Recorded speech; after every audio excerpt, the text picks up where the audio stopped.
Hey guys, so I want to talk today about it's called ACEs and PCEs, but probably mostly ACEs. And what is ACE? So it's adverse childhood experience. I believe that's what it is. Oh my goodness, I should know this. I should know it if I'm making a video about it.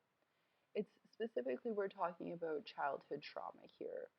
So there's a little test that you can do um, before your 18th birthday. I'll read you the 10 questions. You know what? Let's do this score. Um, let's do this test. Let's do this test together. So, number one, did a parent or other adult in the household often or very often swear at you, insult you, put you down, or humiliate you, or act in a way that made you afraid that you might be physically hurt? Okay. If yes, 1. If no, 0. Okay. Next, number 2. Did a parent or other adult in the household often or very often push, grab, slap, or throw something at you? Or ever hit you so hard that you had marks or were injured? No, 0. Yes, 1. They're all worth 1, by the way. Number 3. Did an adult or person at least 5 years older than you ever touch or fondle you or have you touch their body in a sexual way? Or attempt or actually have oral, anal or vaginal intercourse with you? So, if yes, add another one. Number 4, did you feel often or very often feel that no one in your family loved you or thought you were important or special?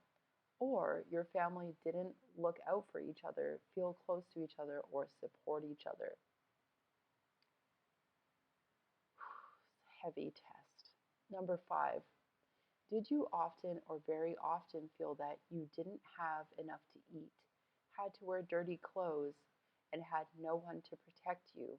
Or your parents were too drunk or high to take care of you or take you to the doctor if you needed it? Number 6, were your parents ever separated or divorced? I know a lot of people can say yes to that one. Number 7, was your mother or stepmother often or very often pushed, grabbed, slapped, or had something thrown at her? Or sometimes, often, or very often kicked, bitten, hit with a fist, or hit with something hard, or ever repeatedly hit over at least a few minutes, or threatened with a gun or knife? Number 8, did you live with anyone who was a problem drinker or alcoholic or ever used street drugs? Number 9, was a household member depressed or mentally ill, or did a household member attempt suicide? And number 10, did a household member go to prison? Okay, so I'll, just in case I went a little too quick, I'll leave a link in the description below, and you can take time and figure out what your score is. So basically, adverse childhood experience study is what made these questions come to be. Um, it was a CDC study that actually started in an obesity clinic, where the doctor kind of realized that a lot of people that were obese had these like adverse childhood experiences. So they decided to look into it more. They found a link between childhood trauma and chronic diseases as adults, as well as social and emotional problems. So this includes heart disease, lung cancer, diabetes, and many autoimmune diseases, as well as depression, violence, being a victim of violence, suicide. Okay, so, and P.S., just because you haven't had any of these experiences doesn't mean it's not okay to like be depressed or anxious or anything like that. Um, just wanted to put that out there.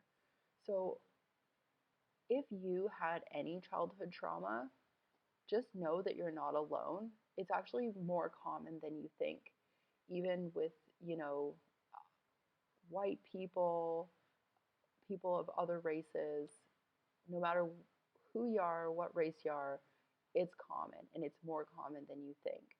Um, there is a direct link between childhood trauma and the adult onset of chronic disease, as well as depression, suicide, being violent, and a victim of violence, as well, of course, as being more at risk for having addiction issues. Um, so, what do you think? How many, like, maybe it's too personal to ask, but did you have a lot of these adverse childhood experiences? I did actually, and reading this really helped me feel mm, not alone, but more than that, like kind of like a sense of like, for lack of better terms, like a sense of relief that I was like, oh, I'm not the only one. Okay, not that I thought I was, but like for example, a whopping thirds of the 17,000 people in the ACEs study had an ACE score of at least one. Two-thirds, so that's like 66% of people had at least one of those 10 experiences that I mentioned previously, and 87% of those had more than one. So, guys, like, we've all had something happen to us in our childhood. Maybe not those experiences, but bullying was not on there, which I mean, so many people were bullied.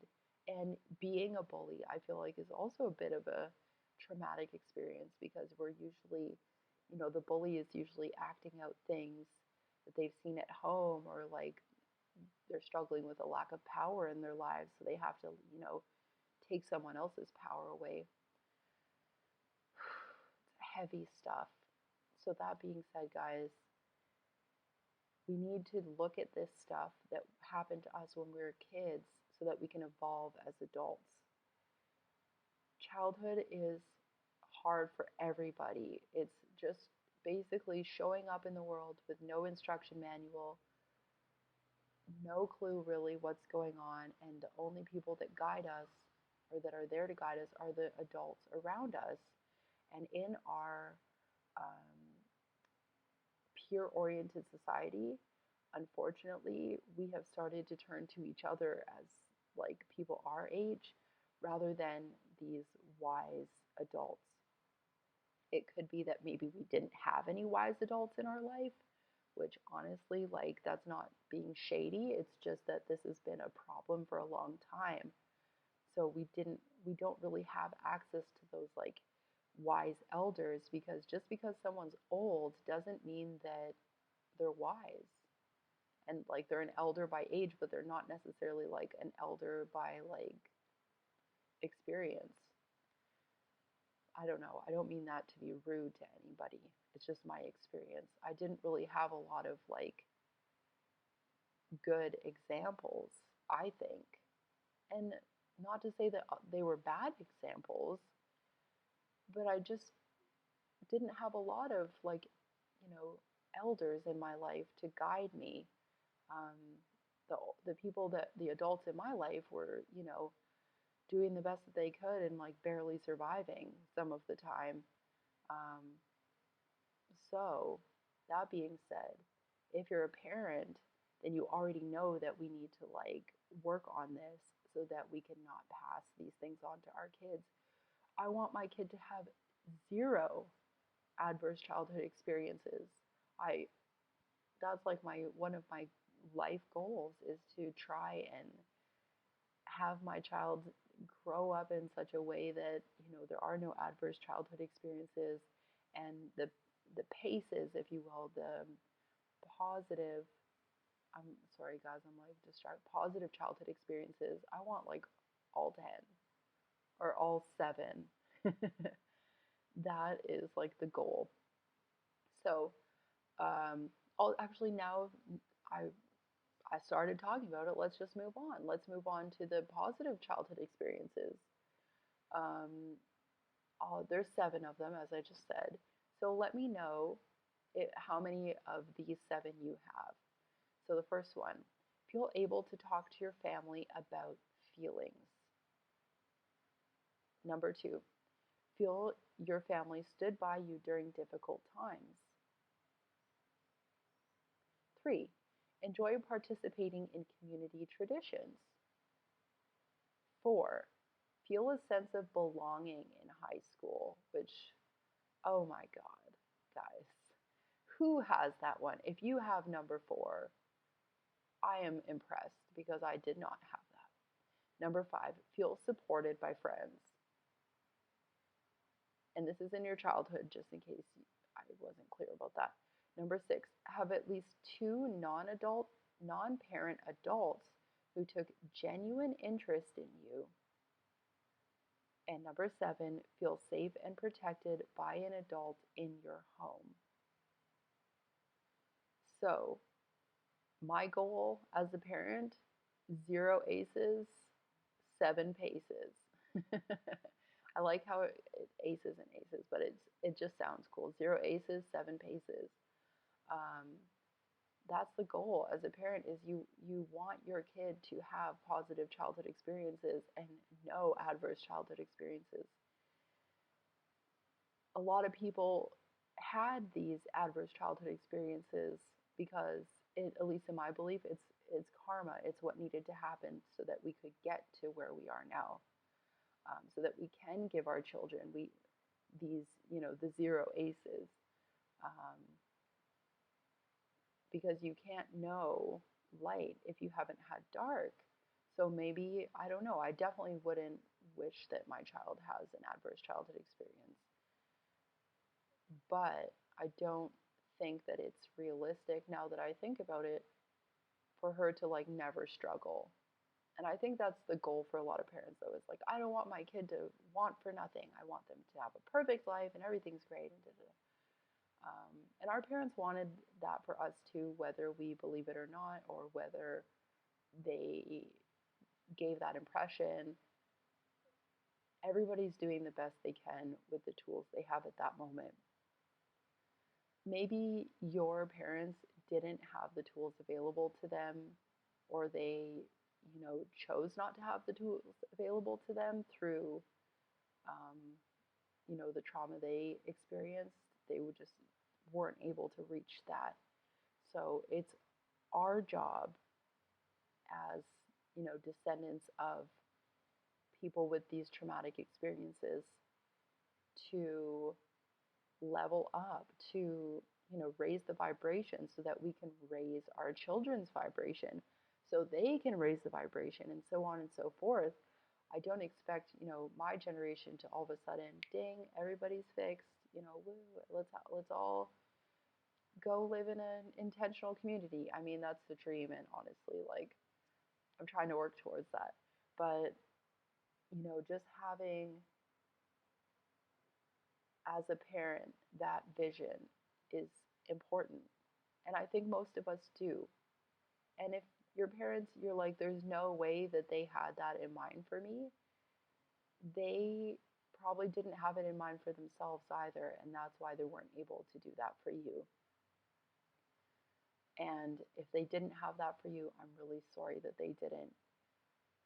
You deserve the world. And you know what? If your parents weren't able to give that to you, then it's your job now as an adult to give that to yourself. Even if you're not planning to have kids, you have an inner child inside of you that needs that love and support that you didn't receive when you were a kid. And even if you did receive it, you still need that support from you, because, once you hit 18 years old, it's not your, it wasn't your responsibility to, well, that's not the right wording. Once you hit 18, it's your responsibility to fix what happened when you were a kid. And I mean fix like in a positive way, like examine, be the witness, observe, and try to make a change for yourself and for in turn and for the world. I mean, I believe we are all connected. We are all one. So when you make that change for yourself, you're also making it for other people through your example and just through being you. I mean, I'm really trying with these videos to just be my authentic self and just speak from my heart. And I'm not trying to brag, but I've had some people message me and say, you know what, your video really helped me, or thanks for your video. I really love watching them, and that really means a lot. And you know what, I'm not some YouTube personality with thousands and thousands of subscribers. I'm just a regular person out here in Cambodia talking about things that I think matter. Um, and I think other people do too, whether they know it or not. So if you had any childhood trauma, please know it wasn't your fault. You deserve nothing but the best, and love yourself no matter what, because you're doing the best job that you can with the tools you have available. And if you don't have the tools to do better, it's your job to find those tools, friend. All right. Well, thanks so much for listening, and I hope you have an awesome day, night, week, month, year. And you know what? I've never asked this before, but if this video resonates with you, and or you know someone that's gone through some, like, a really, just a childhood in general, because like I said, it's no one had a perfect childhood. Share this video with them and just, connect with the people in your life over real things. We don't need to connect over drinking or drugs or movies, movies, music, TV, media. Let's connect with our true selves, our shared experiences, for better or for worse. So yeah, if you wouldn't mind, share this video. I'd appreciate it. And I hope you have an amazing now. Bye.